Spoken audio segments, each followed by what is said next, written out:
BNP কোনো সাম্প্রদায়িক দল নয়। আমরা কোনো ধর্মীয় প্রতিষ্ঠানকে কখনো দলীয় প্রতিষ্ঠান হিসেবে বানাতে চাই না। বিএনপি কোনো সাম্প্রদায়িক দল নয়, এটা সবসময় মনে রাখবেন। অনেকে বিএনপিকে সাম্প্রদায়িক বানানোর চেষ্টা করেছে, কিন্তু কখনো সেটা সফল হয় নাই। আমাদের নেতা শহীদ রাষ্ট্রপতি জিয়াউর রহমান পরিষ্কারভাবে ঘোষণা দিয়েছেন, আমরা ধর্মীয় মূল্যবোধে বিশ্বাস করি। আমরা হতে পারে বাংলাদেশের বেশিরভাগ আমরা মুসলিম সম্প্রদায়ের। স্বাধীনতার পরে শেখ মুজিবুর রহমান সবাইকে বাঙালি হয়ে যাওয়ার জন্য বলে সেই সময় একটা বিভেদ সৃষ্টি হয়েছিল। ঠিক একইভাবে অনেকে এই দেশটাকে সাম্প্রদায়িক বানানোর জন্য চেষ্টা করেছিল, কিন্তু শহীদ রাষ্ট্রপতি জিয়াউর রহমান সেই সময় বলেছেন, আমরা সকল ধর্মের মূল্যবোধে বিশ্বাস করি। তাই এই জাতিটায়, এই দেশটা সবার, যেমনি মুসলমানের, তেমনি হিন্দু, তেমনি বৌদ্ধ, তেমনি খ্রিস্টান, তিনি বিভিন্ন জাতি, পাহাড়ি, বাঙালি, মারমা, লারমা, যারা এই দেশে বসবাস করেন, তারা এই দেশের অধিবাসী, তারা এই দেশের মালিক। আমরা কখনো বিশ্বাস করি না যে শুধু এই দেশের মালিক আমরা।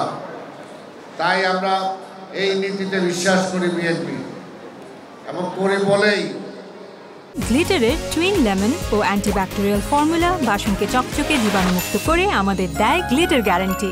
আমরা কোনো ধর্মীয় প্রতিষ্ঠানকে কখনো দলীয় প্রতিষ্ঠান হিসেবে বানাতে চাই না। এখানে রাজনৈতিক বক্তব্য দেওয়ার কিছু নেই, কিন্তু তারপরেও কিন্তু আজকে পরিষ্কার দেখেন, বিগত সরকার যখন এই সব কিছু দলীয়করণ করেছিল, দলীয়করণ করার কারণে বাংলাদেশের প্রধান যে বাইতুল মোকাররম মসজিদ, সেই মসজিদ খতিব পর্যন্ত দলীয়করণ হয়ে যাওয়ার কারণে শেখ হাসিনা যখন পালাইছে, তখন সেই খতিবকেও পালাইতে হয়েছে।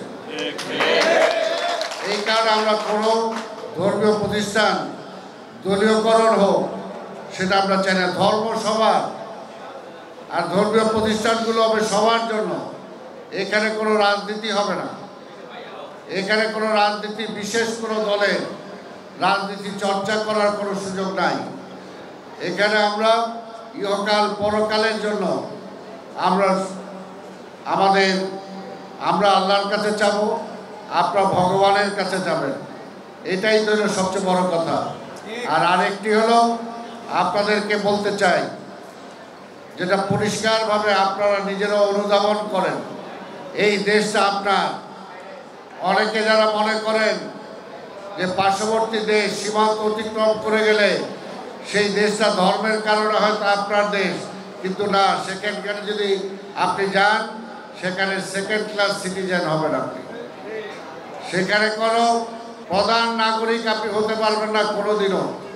ওইখান থেকে বলবে, তুই বাংলাদেশ থেকে আসছিস, তুই বাংলাদেশে যা, এই দেশটা তোর জন্মভূমি না। এই কারণেই তারা বাঙাল বলে যারা এইখান থেকে ওইখানে যান। এই কারণে বলবো যে এই দেশটা আপনার,